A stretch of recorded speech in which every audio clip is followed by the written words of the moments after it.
Being a braggart and being somebody who boasts is somebody who takes all of the credit because, you know, it just wouldn't have happened without me. I did this. It was my idea. My idea is the best. This absolutely went down because I was involved. When you're around people like that, it kind of is coarse and it's a little bit uncomfortable. It's like that team sport where the team really made the goal happen, and there was that one person who really, yeah, it was me. I'm it. I am the most valuable player. I am the person who you can't do anything without.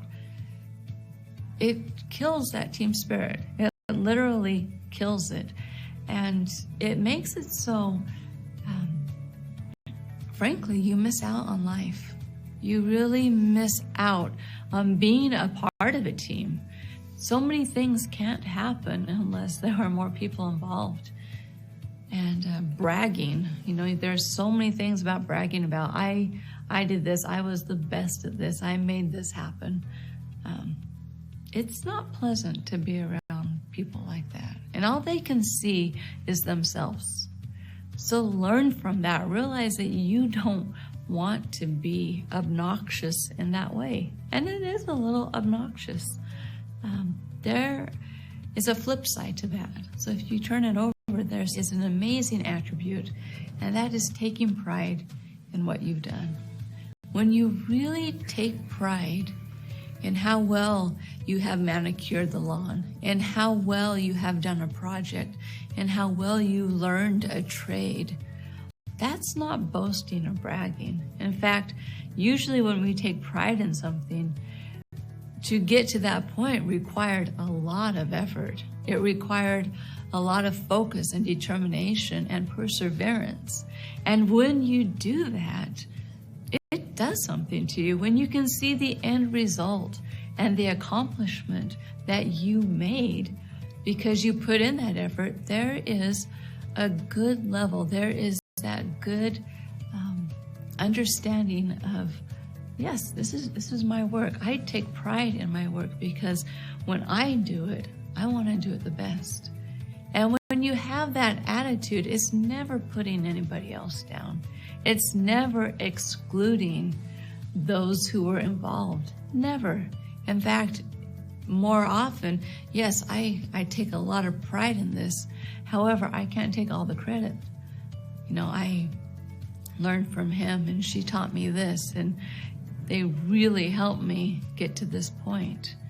Yes, I did it. This was my project, but I can't take all that credit. And when you start giving credit out, it does something. In fact, it does something to those people, even though they know that, you know, at the end result, this is ultimately your accomplishment. Respecting and acknowledging others in it for their effort, for their time, for their ability to just listen and talk to you.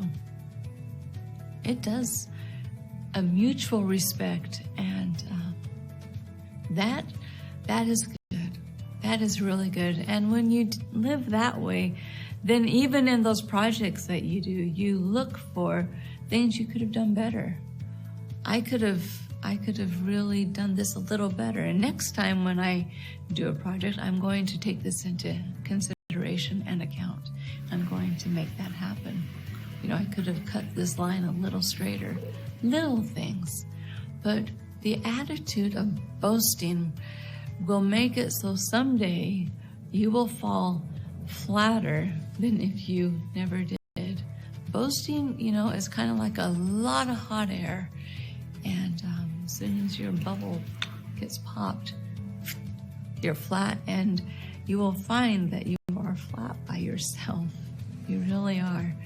When you take pride in what you do, when you acknowledge other people's participation in it, other people's support even, that's good.